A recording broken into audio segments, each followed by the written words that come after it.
اور سندھ حکومت نے فوجی عدالتوں میں سویلینز کا ٹرائل روکنے کے فیصلے کے خلاف سپریم کورٹ میں اپیل دائر کی، وفاقی حکومت نے بھی اپیل دائر کی۔ یہ ایک ماحول بنتا ہوا آپ کو نظر آ رہا ہے۔ مقصد اس کا کیا ہے؟ کیونکہ کوشش یہ ہے کہ فوجی عدالتوں سے اگر عمران خان کو یا پاکستان تحریک انصاف کے کارکنوں کو سزائیں دینی ہیں تو اعتزاز احسن کہہ چکے کہ نہ کوئی ثبوت پیش کرنے ہیں، نہ کوئی گواہ پیش ہوں گے، ایک ہی طرح کے فیصلے آئیں گے، اور جو کرنل یا بریگیڈیئر وہاں پہ ججز ہوں گے وہ اپنے سینئرز کی رائے کے خلاف کیسے فیصلے کر سکتے ہیں، کیونکہ کور کمانڈرز تو پہلے ہی کہہ چکے، قصوروار ٹھہرا چکے ان تمام تر معاملات کے اوپر پاکستان تحریک انصاف اور عمران خان کو بالواسطہ۔ اعتزاز احسن یہ بات کر رہے ہیں بارہا میڈیا کے اوپر، اس لیے کیونکہ نظر آ رہا ہے کہ اب عمران خان کے خلاف جتنے بھی دیگر کیسز تھے وہ ایک ایک کر کے اگر آئین اور قانون کے تحت عدالتوں میں چلتے ہیں، جو پاکستان کا عدالتی سسٹم ہے اس کے اندر آتے ہیں، جو روٹین کا سسٹم ہے، یعنی فوجی عدالتیں نہیں، یعنی سیشن کورٹس، دہشت گردی کی انسانی دہشت گردی کی عدالتیں، اسلام آباد ہائی کورٹ، سپریم کورٹ، یہاں پر یہ معاملات آئیں گے تو ایک ایک کر کے ختم ہو جائیں گے، نظر آ رہا ہے۔ اس لیے ایک بار پھر اس فوجی عدالتوں کا جو معاملہ ہے اسے اٹھایا گیا، اور تاریخ ہے اس کی ایک کہ نواز لیگ نے ہمیشہ سے نہ صرف فوجی عدالتیں بنائیں بلکہ فوجی عدالتوں کی سپورٹ بھی کی۔ پہلا دور، دوسرا دور، تیسرا دور، نواز شریف کے تمام ادوار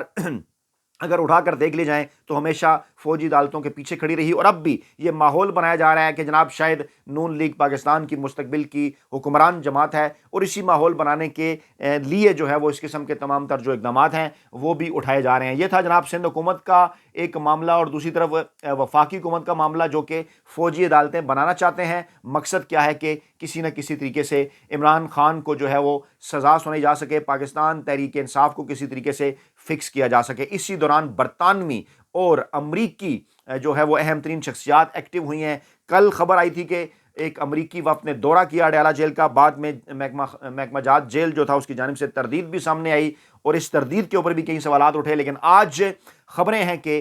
برطانوی ہائی کمشنر نے نواز شریف سے ملاقات کی ہے، اور خبریں یہ لگوا رہے ہیں جناب کے مختلف امور پر تبادلہ خیال کیا ہے۔ ان کو یہ تاثر اس قسم کا پیدا دیا جا رہا ہے کہ شاید نواز شریف پاکستان کے اگلے حکمران ہیں، اس لیے سفارتکار جو ہے وہ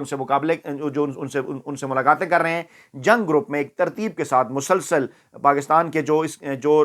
روٹین کے اخبارات، جو ٹی وی چینلز ہیں جو اس وقت عمران خان کے بغض کا شکار ہیں، خفیہ ہاتھوں کے کہنے کے اوپر گزشتہ 2 برسوں سے عمران خان، بلکہ 2018 سے ہی عمران خان اور پاکستان تحریک انصاف کے خلاف بے بنیاد اور غلیظ پروپیگنڈا کر رہے ہیں، انہیں ایک مرتبہ پھر ایکٹیو کر دیا گیا ہے، اور وہ یہ تاثر بنانے میں مصروف ہو گئے ہیں کہ جناب دیکھیے نواز شریف سے سفارتکار ملاقاتیں کر رہے ہیں تو یہ پاکستان کے اگلے وزیر اعظم ہوں گے۔ حالانکہ اگر پاکستانی عوام کی رائے جاننے کی کوشش کی جائے، اس حوالے سے بھی کچھ اہم ترین اور بڑی ڈیولپمنٹس ہیں،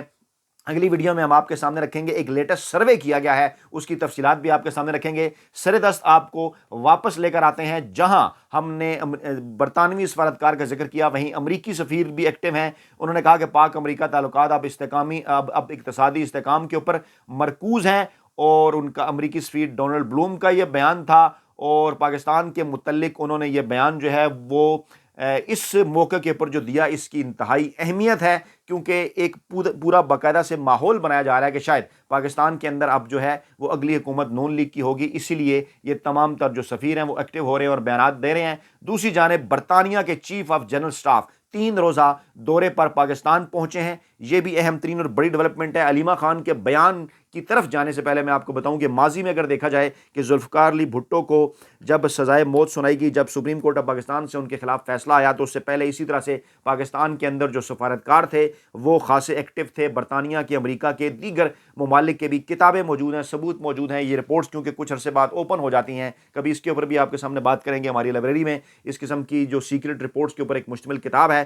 وہ موجود ہے کہ سفارت خانوں کی وائرس جو جاتی رہیں جب بھٹو کو پھانسی ہوئی، اس سے پہلے وہ کیا تھیں۔ تو یہ معاملہ اسی طرح سے سفارتکار ایکٹیو ہوا کرتے ہیں، اور بڑا ہی سینسٹیو بیان جو ہے وہ علیمہ خان نے بھی دیا ہے، اس پر بات کرتے ہیں۔ اور جناب تفصیلات کچھ یوں ہیں کہ برطانیہ کے chief of general staff general sir Patrick Sanders 3 روزہ دورے پر اسلام آباد پہنچے ہیں، اور برطانوی ہائی کمیشن نے بیان جاری کر کے بتایا کہ وہ دیگر مصروفیات کے ساتھ ساتھ پاکستان کے army chief general Asim Munir سے ملیں گے۔ بقول ان کے یہ معمول کا دفاعی مصروفیت کا دورہ ہے، اور وہ لاہور میں برطانیہ اور پاکستان کی پولو ٹیموں کا میچ بھی دیکھیں گے۔ دفاعی تعلقات پر بات ہوگی۔ 6 ماہ قبل بھی آئے تھے، GHQ میں یادگار شہداء پر پھولوں کی چادر چڑھائی تھی،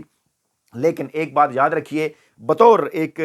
جو ہے وہ ڈپلومیٹک کارسپونڈنٹ اسلام آباد کے اندر تقریباً 15 سال مختلف بڑے صحافتی اداروں کے لیے میں نے جو ڈپلومیٹک ایکٹیویٹیز ہیں وہ کور کی، تو بظاہر اسی طرح سے روٹین ہی کے دورے ہوا کرتے ہیں، لیکن ان روٹین کے دوروں کے ساتھ ساتھ ان دوروں کے اندر اہم ترین معاملات کے اوپر بھی گفتگو ہوا کرتی ہے، جس پر بظاہر میڈیا کو تو اعتماد میں نہیں لیا جاتا، کیونکہ ڈپلومیٹک ایکٹیویٹیز کا بیسیکلی مقصد ہی یہ ہوتا ہے کہ وہ کور کے اندر کچھ دیگر چیزیں بھی ہوتی ہیں جن کے اوپر معاملات چل رہے ہوتے ہیں۔ تو اس دورے کے متعلق بھی ذرائع نے یہی کنفرم کیا کہ امریکی اور برطانوی سفارتکار، امریکی اور برطانوی اعلیٰ شخصیات ہمیشہ سے پاکستان میں اہم ترین معاملات کے موقع پر ایکٹیو رہی ہیں۔ اس وقت بھی پاکستان کی جو سیاست ہے وہ اہم ترین دوراہے کے اوپر کھڑی ہوئی ہے، اور اس وقت ان کے جو دورے ہیں وہ بڑی اہمیت کے حامل ہیں۔ اسی دوران سپریم کورٹ آف پاکستان کے اندر بھی ایک بے چینی کی فضا ہے۔ وہ تمام جج صاحبان جو میں نے آپ کے سامنے پہلے بھی جن کے نام رکھے، وہ 7 جج صاحبان جو کہ اس وقت ماضی کے اندر بظاہر عمران خان کا جو اس وقت عمران خان کا آئینی اور قانونی موقف تھا پنجاب اور کے پی میں الیکشن کروانے کے حوالے سے، جس پہ وہ گئے بھی تھے سپریم کورٹ میں، بندیال صاحب کی کورٹ نے فیصلہ بھی دیا تھا، جو جج صاحبان ان کے ساتھ ان فیصلے کی حمایت کے اندر تھے، ان میں اب ایک بے چینی ہے، کیونکہ اب یہ کہا جا رہا ہے کہ چیف جسٹس جو موجودہ ہیں قاضی فائز عیسی صاحب، 2 ماہ ہونے کے باوجود ابھی تک وہ ان کیسز کو انہوں نے ٹیک اپ نہیں کیا۔ اس وقت پاکستان کے اندر جو انسانی حقوق کی خلاف ورزیاں ہو رہی ہیں، اور اس پر ربیہ باجوہ صاحبہ بھی جو ہے وہ لاہور سے بولی ہیں، مشہور وکیل رہنما، انہوں نے بھی بات کی ہے کہ ماضی کی اسٹیبلشمنٹ کا تو آپ ذکر کر رہے ہیں، فیض آباد دھرنے کا، کبھی جنرل باجوہ کا، کبھی جنرل فیض کا، تو اس وقت کی اسٹیبلشمنٹ کے جو کچھ اس وقت پاکستان کے اندر ہو رہا ہے یا انسانی حقوق کی خلاف ورزیاں ہو رہی ہیں، اس پر کیوں بات نہیں کی جا رہی؟ اس حوالے سے سپریم کورٹ کے اندر بے چینی بھی ہے۔ جو دیگر جج صاحبان ہیں جو کہ جسٹس قاضی فائز عیسی صاحب کے گروپ کا حصہ نہیں ہیں، ان کو کیونکہ یہ بھی نظر آ رہا ہے کہ مخصوص بینچز بنا کر ایک طرف کو سائیڈ لائن کیا جا رہا ہے، اور جو اہم ترین کیسز ہیں وہ جسٹس قاضی فائز عیسی صاحب یا ان کے ہم خیال ججز جو ہیں وہ سن رہے ہیں۔ یہ تاثر بڑی تیزی سے تقویت پکڑ رہا ہے۔ 22 نومبر کو عمران خان صاحب کی بھی درخواست ہے سائفر کے معاملے کے اوپر، جو اسلام آباد ہائی کورٹ نے ان کی ضمانت کینسل کی تھی، سپریم کورٹ کے سامنے یہ معاملہ آیا ہے۔ سردار طارق مسعود صاحب دیکھ رہے ہیں، جسٹس عائشہ ملک ہیں، جسٹس جئی آفریدی ہیں، اس کے اوپر بھی بینچ کے اوپر بھی بات ہو رہی ہے کہ سردار طارق مسعود صاحب اگر اس کی سربراہی کر رہے ہیں تو اس سربراہی کرنے کی دیگر کیا وجوہات ہیں۔ ماضی میں سردار طارق مسعود صاحب کے نواز شریف کے کو ریلیف دینے کے حوالے سے فیصلے، یا جو فیصلے پاکستان تحریک انصاف کے خلاف آئے، وہ جو ہے وہ ساری چیزیں بھی آپ کے سامنے، اس لیے یہ ڈیولپمنٹ جو ہے انتہائی اہم اور بہت بڑی ہے۔ دوسری جانب عمران خان کے متعلق علیمہ خان نے کہا کہ انہوں نے ملاقات کی عمران خان سے، عمران خان کی صحت زبردست، پاکستانی عوام کے نام عمران خان نے پیغام بھی دیا۔ انہوں نے کہا کہ ڈونلڈ لو کے خلاف امریکہ میں کیس کریں گے۔ اب یہ امپورٹنٹ معاملہ ہے۔ عمران خان کی بہن نے کہا کہ اڈیالہ جیل میں پابند سلاسل بھائی نے انہیں بتایا کہ سائفر سازش میں امریکی سفارت خانہ پوری طرح ملوث تھا، امریکی سفیر ڈونلڈ لو کے خلاف امریکی عدالتوں میں کیس کریں گے۔ اڈیالہ جیل کے باہر انہوں نے گفتگو کی، انہوں نے کہا کہ چیئرمین پی ٹی آئی کی صحت بہت اچھی ہے، اچھی روٹین بنی ہوئی ہے، وہ چیئرمین پی ٹی آئی نے کوئی شکایت نہیں کی، اور سائفر کیس کا ہائی کورٹ سے اسٹے آرڈر ہو گیا ہے۔ وہ دفعات لگائی جا رہی ہیں جس پر عمران خان نے کہا کہ جس پر ان کو سزائے موت اور عمر قید ہو سکتی ہے۔ بتایا جائے چیئرمین پی ٹی آئی نے ایسا کیا جرم کیا جس پر یہ دفعات لگائی گئیں، اور عمران خان کو پاکستان کے اندر انصاف ملنا چاہیے۔ معاملات اسی طرف لے جائے جا رہے ہیں جو ذوالفقار علی بھٹو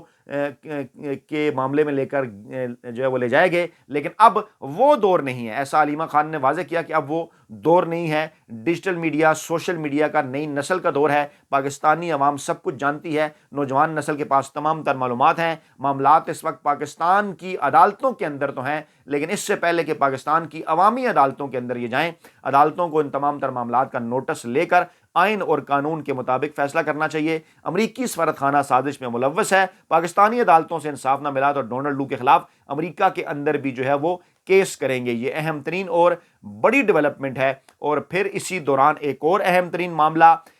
جو سابق آرمی چیف پاکستان کے آصف نواز جنجوعہ صاحب،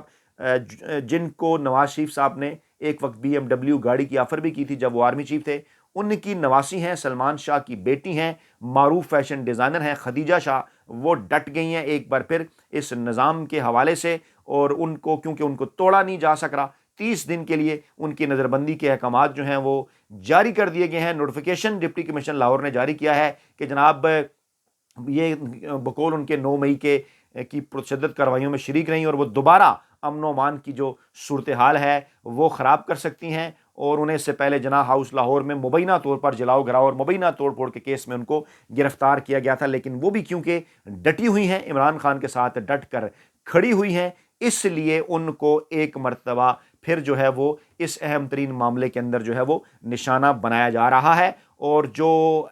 آج اس وقت کی جو تازہ ترین اپڈیٹس ہیں وہ یہ ہیں کہ اڈیالہ جیل کے اندر ہائی الرٹ ہے۔ الیکشن شیڈول جاری ہونے سے پہلے عمران خان کو توڑنے کی آخری کوششیں شروع ہو گئی ہیں۔ 30 نومبر سے پہلے اعلیٰ عدالتوں سے بڑے فیصلے متوقع ہیں۔ الیکشن کمیشن بھی متحرک ہے اور کہا یہ جا رہا ہے، ذرائع سے خبریں آ رہی ہیں کہ دسمبر کے پہلے ہفتے میں شیڈول بھی سامنے آ جائے گا۔ ایک سروے بھی نیا آیا ہے، اگلی ویڈیو میں آپ کے سامنے رکھیں گے۔ اسٹیبلشمنٹ نے پی ٹی آئی سے بالواسطہ رابطہ بھی کیا ہے، لیکن عمران خان نے پاکستانی عوام کے نام پیغام میں کہا ہے کہ آپ نے گھبرانا نہیں ہے کیونکہ ڈٹ کے کھڑا ہے کپتان۔ اپنا بہت خیال رکھیے گا، دعاؤں میں یاد رکھیے گا۔ نئی ویڈیو کے ساتھ جلد حاضر ہوں گے۔ اللہ نگہبان۔